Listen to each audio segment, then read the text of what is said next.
Hello students. जैसे कि जो लास्ट वीडियो था उसके अंदर हमने डिस्कस किए थे कुछ एनसीईआरटी क्वेश्चंस। वो क्वेश्चंस पेज नंबर 6 तक जो था हमारे पास, ये सेकंड क्वेश्चन तक हम डिस्कस कर चुके थे। अब हम क्वेश्चन स्टार्ट कर रहे हैं। क्वेश्चन नंबर 3, पेज नंबर 6 पे जो ब्लू प्रिंट के क्वेश्चन है उनके अंदर क्वेश्चन नंबर है 3। तो आप अपनी बुक्स के अंदर भी क्वेश्चंस देख सकते हैं और यहाँ पर भी जो क्वेश्चंस है वो आपको गिवन है जहाँ से हम क्वेश्चंस कर रहे हैं। तो स्टार्ट करते हैं। Question number 1, as a gas fill completely the vessel in which it is kept. हमें इसका रीजन देना है कि क्या कारण है कि जो गैस है उसको हम जिस भी वेसल के अंदर रखते हैं वो उसको कंप्लीटली फिल कर देता है। कोई भी वेसल होगा जिसके अंदर हम गैस को रखेंगे वो उसको क्या कर देगा, कंप्लीटली फिल कर देगा। उसका रीजन क्या है ये बताना। तो हमारे पास हमको पता है कि जो गैस होती है उसके अंदर क्या होता है, इंटरमोलिकुलर फोर्सेस बिल्कुल भी नहीं होते। क्या नहीं होते? इंटरमोलिकुलर फोर्सेस वो बहुत कम होते हैं, मिनिमम होते हैं। क्या होते हैं? मिनिमम होते हैं।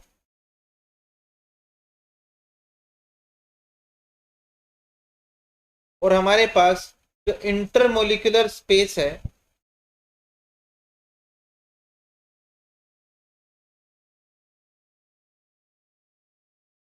वो मैक्सिमम होता है। और थर्ड जो फैक्टर है इसके अंदर, काइनेटिक एनर्जी जो होती है वो पार्टिकल की क्या होती है, मैक्सिमम होती है। तो यहां से अगर हम देखें तो क्या होता है, इंटरमोलिकुलर फोर्स बहुत कम है तो पार्टिकल बहुत दूर दूर जाएंगे। इंटरमोलिकुलर स्पेस उनके बीच में है नहीं तो हम सॉरी, इंटरमोलिकुलर स्पेस मैक्सिमम है तो यानी कि वो आप एक दूसरे के क्लोज नहीं आते। और काइनेटिक एनर्जी भी मैक्सिमम होने की वजह से पार्टिकल क्या है, मैक्सिमम जो जितना स्पेस ले सकते हैं उतना स्पेस लेने की कोशिश करते हैं। और जो वेसल है उसकी दीवारों से टकरा कर ही वापिस आते हैं, इसलिए वो कंप्लीटली फिल कर देते हैं हमारे वेसल को। ठीक है जी। तो यहाँ पर ये रीजन है। तो हम बात करते हैं, आंसर जो दिया हुआ है उसको पढ़ लेते हैं एक बार। The molecules of gas have high kinetic energy. जो काइनेटिक एनर्जी होती है वो हाई होती है, ड्यू टू विच जिसकी वजह से दे कीप मूविंग वो लगातार मूव करते रहते हैं ऑन ऑल डायरेक्शन, सारी की सारी डायरेक्शंस के अंदर। And hence fill the vessel completely in which they are kept. और जिसके अंदर हम उसको रखते हैं इसलिए उसको क्या करते हैं, कंप्लीटली फिल कर देते हैं। देखिए भाई, इसके अंदर वो ये कह रहा है कि जो हमारे पास पार्टिकल है उनके अंदर जो काइनेटिक एनर्जी होती है वो मैक्सिमम होती है, इसलिए वो हमेशा क्या करते रहेंगे, मूवमेंट करते रहेंगे।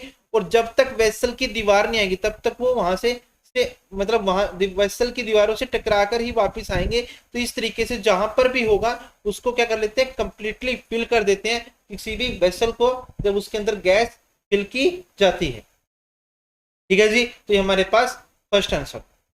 नेक्स्ट क्वेश्चन हमारे पास क्वेश्चन है, इफ सॉरी क्वेश्चन हमारे पास second, gas exert pressure on wall of the container.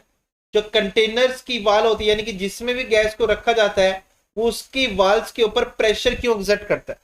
जैसे अगर हम बात करें, अगर बैलून को ज्यादा हवा फिल कर दें तो वो फट जाता है, यानी कि वो ब्लास्ट हो जाता है उसके अंदर। तो गैस को अगर हम ज्यादा फिल करते हैं तो बैलून जो है वो फट जाते हैं।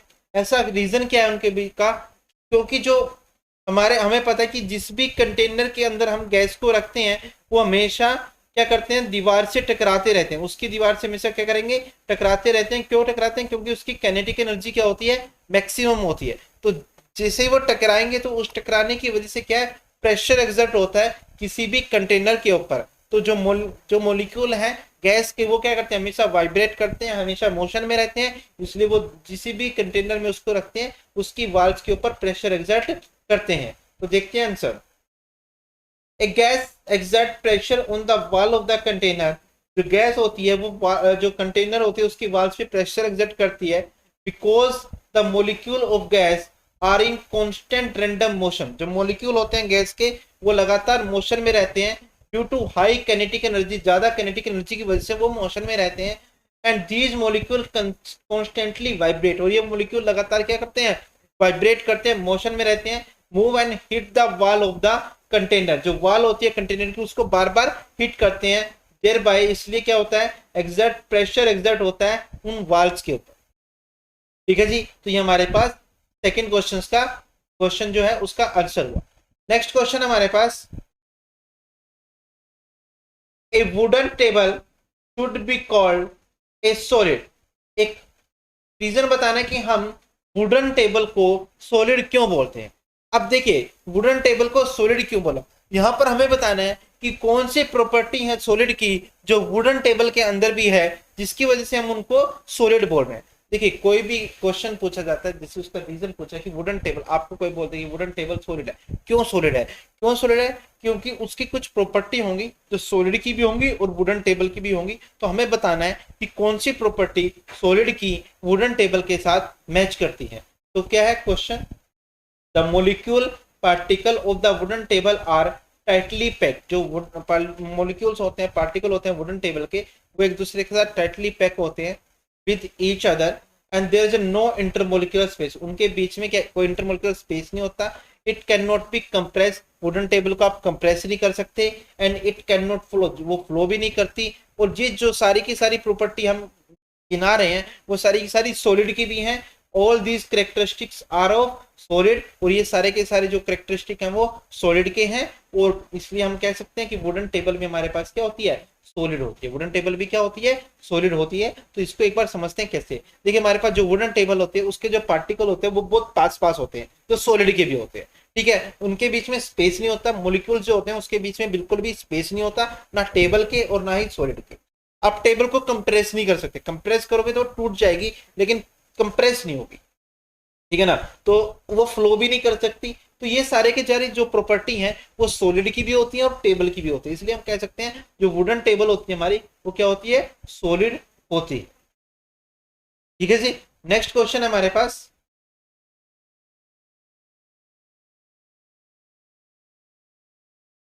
as we easily as we easily move our hand in air but do not the same through a solid block of the wood, we need a karate expert. अब कहने का मतलब ये है, क्वेश्चन ये है कि जब भी हम अपना हाथ एयर के अंदर मूव करते हैं तो हम आसानी से अपना हैंड जो है मूव कर सकते हैं एयर के अंदर, लेकिन अगर हमें वुडन टेबल के अंदर ऐसा कुछ करना है या ब्लॉक वुडन ब्लॉक के अंदर ऐसा कुछ करना है तो हमें कराटे एक्सपर्ट चाहिए। यानी कि हम नॉर्मली अपना हाथ जो है वो किसी भी वुडन ब्लॉक के अंदर से मूव नहीं करा सकते। ऐसा क्यों होता है, देखिए हमें पता है जो वुडन टेबल है, जो वुडन ब्लॉक होता है वो सॉलिड होता है। सॉलिड के अंदर जो इंटरमोलिकुलर फोर्सेस होते हैं वो बहुत ज्यादा होते हैं और उनके बीच में स्पेस, इंटरमोलिकुलर स्पेस भी नहीं होता, तो आप आसानी से जो अपना हाथ है वो मूव नहीं करा पाते वुडन ब्लॉक के अंदर। लेकिन एयर के अंदर जो है इंटरमोलिकुलर फोर्सेस कम होते हैं, इंटरमोलिकुलर स्पेस ज्यादा होता है, इसलिए आप अपना हाथ जो है आसानी से मूव करा पाते हैं। देखिए क्या है answer, as we easily move our hand in air, हमारा जो हाथ होता है वो आसानी से मूव कर सकता है एयर में, but do the same through a solid block और द वुड, अगर हमें ऐसा काम करना है वुड के उसके साथ, सॉलिड ब्लॉक के साथ wood, we need a karate expert, हमें एक कराटे एक्सपर्ट की जरूरत पड़ती है। इट इज बिकॉज, ऐसा इसलिए होता है कि जो मोलिक्यूल होते हैं एयर के उनके बीच में फोर्स ऑफ अट्रैक्शन क्या होती है, बहुत कम होती है, and very small external force require होता है किसी भी पार्टिकल को सेपरेट करने के लिए, पास कराने के लिए उसमें से। But in case of solid, लेकिन सॉलिड के केस में जो मोलिक्यूल होते हैं उनका जो मैक्सिमम फोर्स ऑफ अट्रैक्शन होती है, फोर्स ऑफ अट्रैक्शन क्या होती है, मैक्सिमम होती है, and the particle are tightly bound, जो पार्टिकल होते हैं बहुत ज्यादा टाइटली बाउंड होते हैं क्योंकि फोर्स ज्यादा होता है, इसलिए जो लार्ज अमाउंट ऑफ उसको तोड़ने के लिए, उसके फोर्स को तोड़ने के लिए हमें ज्यादा फोर्स की जरूरत पड़ती है। इसलिए जो सॉलिड होते हैं, इसलिए जो हमारे पास सॉलिड होते हैं उनमें से आप आसानी से हाथ पास नहीं करा सकते, लेकिन गैस के एयर के अंदर आप आसानी से पास करा सकते हो। क्योंकि उस फोर्स को तोड़ने के लिए हम सॉलिड के केस में हमें ज्यादा फोर्स चाहिए, जो कराटे एक्सपर्ट ही कर सकते हैं। ठीक है, तो ये हमारा आंसर हुआ कौन से क्वेश्चन का, क्वेश्चन का फोर्थ जो हमारा क्वेश्चन है गिव रीजन क्या। नेक्स्ट क्वेश्चन हमारे पास, liquids generally have low density as compared to solid, but you must have observed the ice float on water, find out why। देखिए भाई, फ्लो, किसी भी चीज के फ्लो होने का एक सिंपल सा रूल होता है।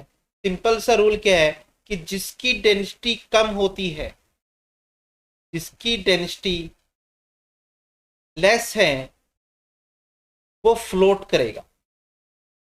वो क्या करेगा, फ्लोट करेगा। मान लीजिए आप वाटर है हमारे पास, और वाटर के ऊपर आप वुड फ्लोट कर जाती है, क्योंकि वुड की जो डेंसिटी होती है वो कम होती है। उसी तरीके से जो आइस है वो भी वाटर के ऊपर फ्लो करती है, क्योंकि आइस की जो डेंसिटी होती है वो कम होती है। तो जनरली हमारे पास क्या होता है, लिक्विड की डेंसिटी सॉलिड से कम होती है, लेकिन एक्सेप्शन है इस केस में आइस का।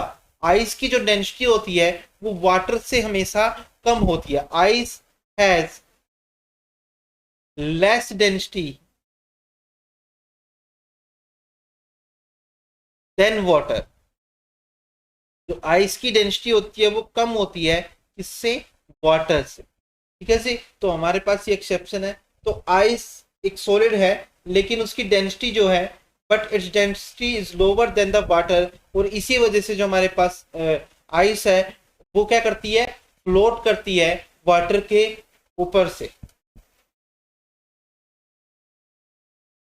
ऐसा होता क्यों है, क्योंकि हमारे पास जो स्ट्रक्चर है आइस का वो इसी तरीके का है। देखिए, the molecule of ice make a cage like structure. एक केज लाइक स्ट्रक्चर बनाता है with lot of vacant space. उनके बीच में बहुत सारा, पर मॉलिक्यूल्स में बहुत सारा स्पेस होता है, जिसकी वजह से जो आइस है उसकी डेंसिटी कम हो जाती है और वो वाटर के ऊपर फ्लोट करना स्टार्ट कर देते हैं। ठीक है जी, तो हमारे पास नेक्स्ट है, कुछ क्वेश्चंस हैं जो पेज नंबर 9 के ऊपर दिए हैं। पेज नंबर 9 के ऊपर आपके ब्लूप्रिंट के कुछ क्वेश्चंस हैं, अब उनको डिस्कस करने वाले हैं। Page number 9 blueprint. अब कुछ कन्वर्जेंस हैं। कन्वर्जेंस कैसे हैं, देखिए भाई क्या है कन्वर्जेंस के अंदर। देखिए, हम जो टेम्परेचर मापते हैं उसके लिए कुछ स्केल्स यूज किए जाते हैं। वो स्केल्स होते हैं, एक है सेल्सियस,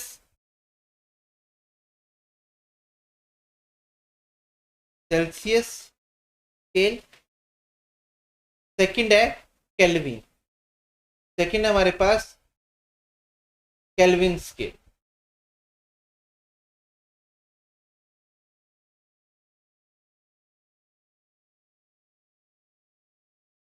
ठीक है जी, देखो टेम्परेचर बेशक सेम हो, लेकिन हम अगर अलग अलग स्केल्स का यूज करते हैं तो हमारे पास टेम्परेचर की जो वैल्यू है वो अलग अलग आती है।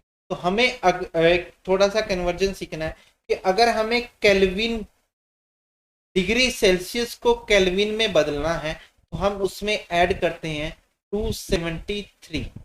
अगर हमें केल्विन, डिग्री सेल्सियस को केल्विन में बदलना है तो हम क्या करेंगे, उसमें 273 ऐड करते हैं। और अगर हमें डिग्री सेल्सियस निकालना है केल्विन से तो हम क्या करते हैं, उसमें से 273 क्या करते हैं, माइनस कर। तो ये एक छोटा सा रूल है कि केल्विन के लिए क्या करने पड़ेगा, डिग्री सेल्सियस के अंदर 273 ऐड करना पड़ेगा, और डिग्री सेल्सियस निकालने के लिए केल्विन में से क्या करना पड़ेगा, 273 माइनस करना पड़ेगा। ठीक है जी, तो हम कन्वर्जन देखते हैं। क्वेश्चन हमारे पास, convert the following temperature in Celsius scale. इनमें से टेम्परेचर को सेल्सियस स्केल में बदले। तो हमारे पास क्या है, 300 केल्विन है, तो किस में बदलना है, सेल्सियस में बदलना है। तो हमारे पास डिग्री सेल्सियस निकालने का तरीका क्या है, केल्विन माइनस 273, जो टेम्परेचर हमारा केल्विन में दिया है उसमें से क्या कर देना है, 273 माइनस कर देना है। तो 300 minus 273 equal to 27 degree Celsius. तो हम इस तरीके से क्या कर सकते हैं, वैल्यूज निकाल सकते हैं। नेक्स्ट क्वेश्चन हमारे पास है 573 केल्विन। अगर 573 केल्विन है, ठीक है जी, तो अगर आपको डिग्री सेल्सियस निकालना है तो कैसे निकालेंगे, केल्विन माइनस 273 एंड केल्विन की वैल्यू है 573 माइनस 273 और हमारे पास क्या आएगा 300 डिग्री सेल्सियस। तो वैल्यू क्या आ जाएगी 300 डिग्री सेल्सियस आ जाएगी, जैसे हमारे पास ये आई। ठीक है जी, तो हम कह सकते हैं कि कन्वर्जन कर सकते हैं हम किसी भी फॉर्म से, एक फॉर्म से दूसरी फॉर्म में, एक स्केल से दूसरे स्केल। नेक्स्ट क्वेश्चन है हमारे पास इसी के अंदर,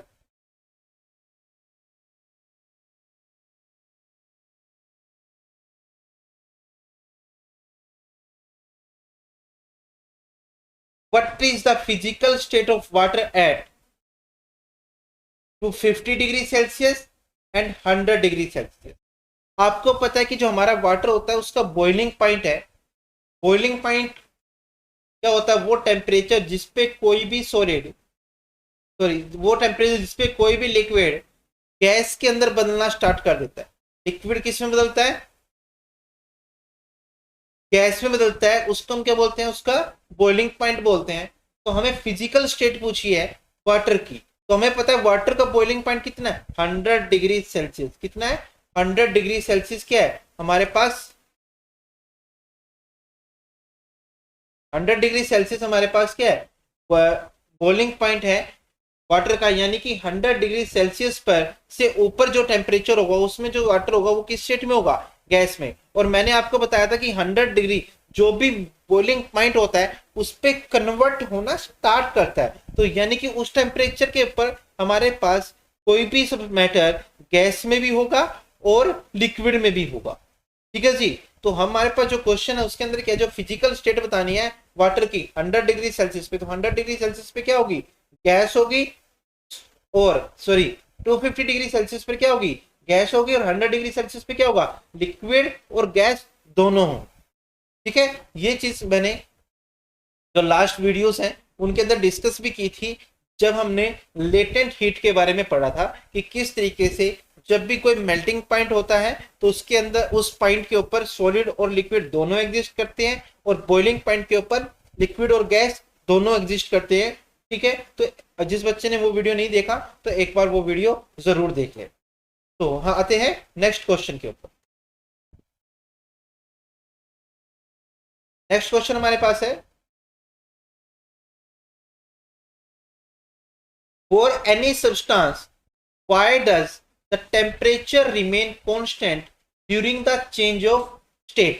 अब ये वही चीज आ गई जो हमने डिस्कस करी थी, लेटेंट हीट ऑफ फ्यूजन और लेटेंट हीट ऑफ इवेपोरेशन, या sorry latent heat of fusion के अंदर पड़ा था और लेटेंट हीट ऑफ वेपराइजेशन भी पड़ा था। तो जो वही चीज है, क्वेश्चन क्या है कि जब भी किसी सब्सटेंस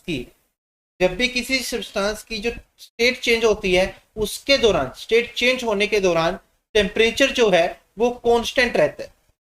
जैसे एक एग्जांपल के द्वारा मैंने समझाया था आपको कि मान लीजिए कोई भी आपका वाटर है, मान लीजिए वो 50 डिग्री सेल्सियस पे है, और अगर आप उसको हीट करना स्टार्ट कर देते हैं, वाटर को क्या करना स्टार्ट कर देते हैं, हीट करना स्टार्ट कर देते हैं, और आपका टेम्परेचर बढ़ता है 60, 70, 80, 90 और 100।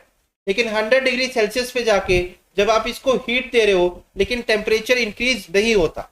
ये टेम्परेचर कब तक इंक्रीज नहीं होता, जब तक आपका पूरा का पूरा वाटर इसके अंदर नहीं बदल जाता, गैस के अंदर चेंज नहीं हो जाता। तो जो हम हीट दे रहे हैं, एनर्जी दे रहे हैं हीट की फॉर्म में, ठीक है, तो वो कहाँ गई। ठीक है, तो यहाँ पर जो टेम्परेचर है वो कांस्टेंट क्यों हो गया, जब उसकी स्टेट चेंज हो रही थी। इसका रीजन होता है लेटेंट हीट।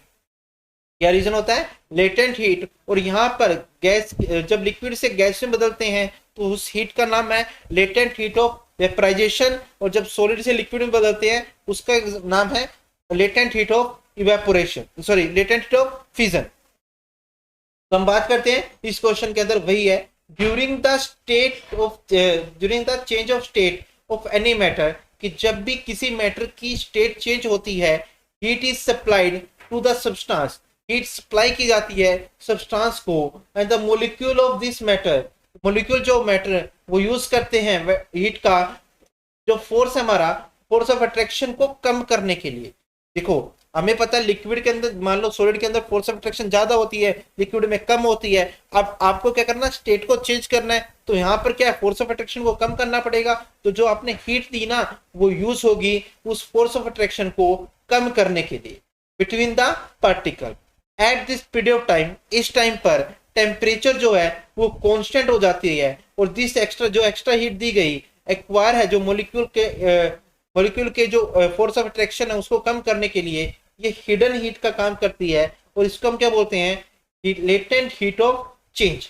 इसको हम लेटेंट हीट ऑफ चेंज बोलते हैं, या लेटेंट ऑफ जो फ्यूजन है उसमें सॉलिड के केस में बोलेंगे, और latent heat of vaporisation gas के केस में बोलेंगे latent heat of change from one state of matter to the other. जब एक स्टेट से दूसरे स्टेट में होगी, चेंज होगा कोई भी मैटर, तो उसके अंदर क्या होगा, लेटेंट हीट यूज होगी। ठीक है जी, तो ये हमारे पास थर्ड क्वेश्चन का आंसर। नेक्स्ट है, suggest a method to liquefy atmospheric gas. एक मेथड सजेस्ट करना है कि जिसके द्वारा आप क्या कर सकते हो, किसी भी एटमॉस्फेरिक गैस को लिक्विड में चेंज कर सकते हो। तो आपको पता है कि जब भी आपको गैस को लिक्विड में चेंज करना है तो आप क्या कर सकते हो, उसका प्रेशर बढ़ा सकते हो, या तो आप उसका टेम्परेचर कम कर सकते हो, यानी कि उसकी कूलिंग कर सकते हो, और दूसरा क्या कर सकते हो, उसका प्रेशर इंक्रीज कर सकते हो। ये दोनों मेथड हमने नोट्स के अंदर पढ़े थे। प्रेशर क्या करना है, इंक्रीज करना है, ताकि मॉलिक्यूल्स क्या आ सके, पास आ सके, और वो अपनी स्टेट को चेंज कर सकते हैं। दो मेथड है, पहला टेम्परेचर को कूल करना है, मतलब टेम्परेचर को डाउन करना है, कूलिंग करनी है उसकी, और दूसरा प्रेशर को क्या करना है, डिक्रीज करना है। तो atmospheric gas are taken in cylinder, जो हमारे पास एटमॉस्फेरिक गैस है उसको सिलेंडर में लिया जा सकता है with piston field on it, जब उसके ऊपर पिस्टन फील्ड है ताकि प्रेशर अप्लाई किया जा सके, एंड बाय कूलिंग, उसको कूल करके प्रेशर अप्लाई करके हम क्या कर सकते हैं, गैस को चेंज कर सकते हैं। किसके अंदर, लिक्विड के अंदर चेंज किया जा सकता है। गैस को किसके अंदर चेंज किया जा सकता है, लिक्विड के अंदर चेंज किया जा सकता है। जैसे यहाँ पर हमारे पास एक डायग्राम के थ्रू भी समझा रखा है कि हम क्या कर सकते हैं, जब भी पिस्टन के साथ प्रेस करेंगे तो हमारे पास यहाँ पे गैस मॉलिक्यूल आ जाएंगे, और जब गैस मॉलिक्यूल कूल करके और प्रेशर ज्यादा एक्सर्ट किया जाएगा तो क्या कर सकेंगे, उसको लिक्विड में कन्वर्ट किया जा सकता है, कूलिंग और प्रेशर दोनों का यूज करके। ठीक है जी, नेक्स्ट है हमारे पास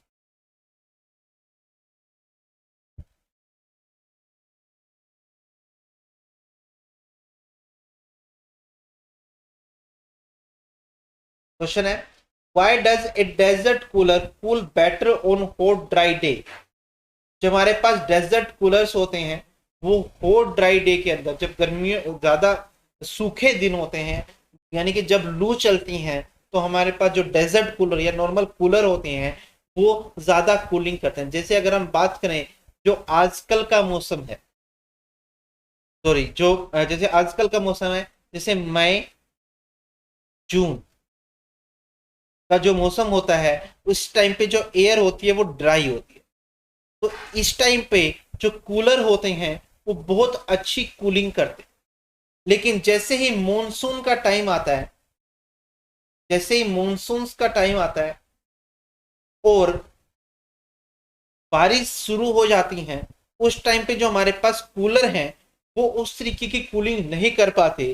वो ये कह सकते हैं कि प्रॉपर कूलिंग नहीं कर पाते। उसका रीजन क्या है, क्या कारण है, ये बता। देखिए भाई, हमने ये डिस्कस किया था कि जो हमारे पास कूलर होते हैं वो किसके बेस पे काम करते हैं, वो इवेपोरेशन के बेस पे काम करते हैं। उनका जो फिनोमेना है बेसिक, वो क्या है, इवेपोरेशन है।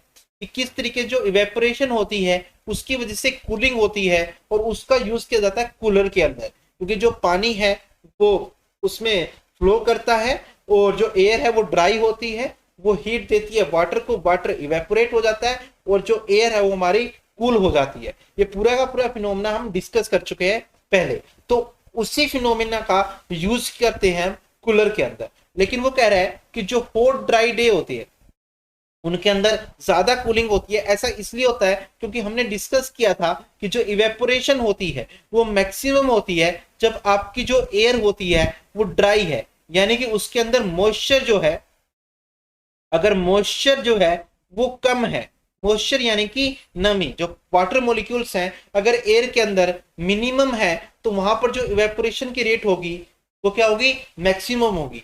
और इवेपोरेशन की रेट अगर मैक्सिमम होगी तो हमारे पास कूलिंग भी क्या होगी, मैक्सिमम होगी। तो outer wall of the cooler जो होते हैं get sprinkled by water constantly.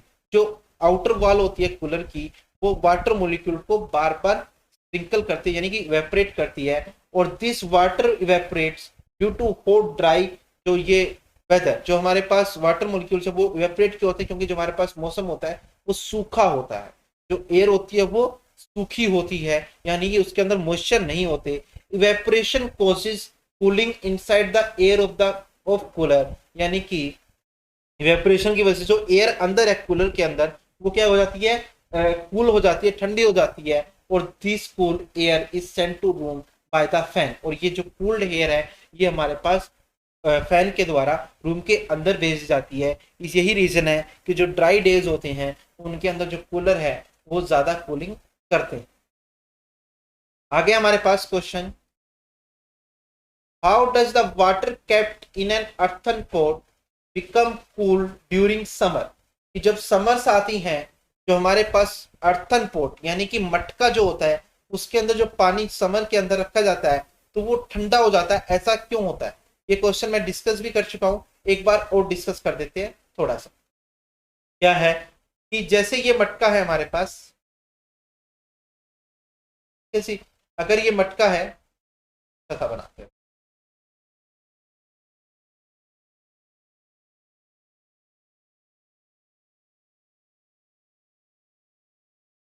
मान लीजिए मटका है और यहाँ पर हमने पानी वाटर को फिल कर रखा है इसके। आपको पता है कि जो अर्थन पोर्ट होते हैं यानी मिट्टी के जो मटके होते हैं उनके अंदर क्या होता है, छोटे छोटे पोर्स होते हैं, और उन पोर्स की हेल्प से वाटर मॉलिक्यूल धीरे धीरे बाहर की तरफ आते हैं। और बाहर क्या होती है, ड्राई एयर होती है, समर के अंदर क्या होगी, ड्राई एयर होगी। ये क्या करेगी, इन वाटर मॉलिक्यूल को इवेपोरेट करेगी, और इस इवेपोरेशन के दौरान कुछ हीट ये एयर से लेंगे और कुछ एयर हीट जो है अंदर के मॉलिक्यूल से लेंगे, वाटर मॉलिक्यूल से लेंगे, और जिसकी वजह से जो अंदर वाले वाटर मॉलिक्यूल्स हैं वो कूल हो जाएंगे, ठंडे हो जाएंगे। ठीक है, तो यहाँ क्या होता है, इवेपोरेशन की हेल्प से कूलिंग होती है अर्थन पोर्ट के अंदर। तो देखते हैं आंसर में क्या दिया। यहाँ पे ये है कि जो अर्थन पोर्ट है उसके अंदर पोरस होते हैं, which lot of pores on it, उसके अंदर बहुत सारे पोर्स होते हैं। द वाटर जो क्या करते हैं, बहुत सारे पानी को बाहर निकालते हैं। द वाटर ओजेज आउट, और पानी वहां से बाहर आ जाता है through this pore, and water get evaporate, और जो वाटर क्या करता है, इवेपोरेट हो जाता है at the surface of port, और सरफेस के जो पोर है, जो पोर्ट है उसके सरफेस से क्या हो जाएगा, इवेपोरेट हो जाएगा। thereby causes cooling effect, और जिससे कूलिंग होती है, कूलिंग इफेक्ट आता है। This make the port cool, और जो पोर्ट होता है उससे कोल्ड हो जाता है। And water inside the port cools by this process, और इस प्रोसेस के द्वारा जो वाटर है पोर्ट के अंदर वो ठंडा हो जाता है। नेक्स्ट है, why does palm feel cold when we put some acetone और पेट्रोल और परफ्यूम ऑन इट।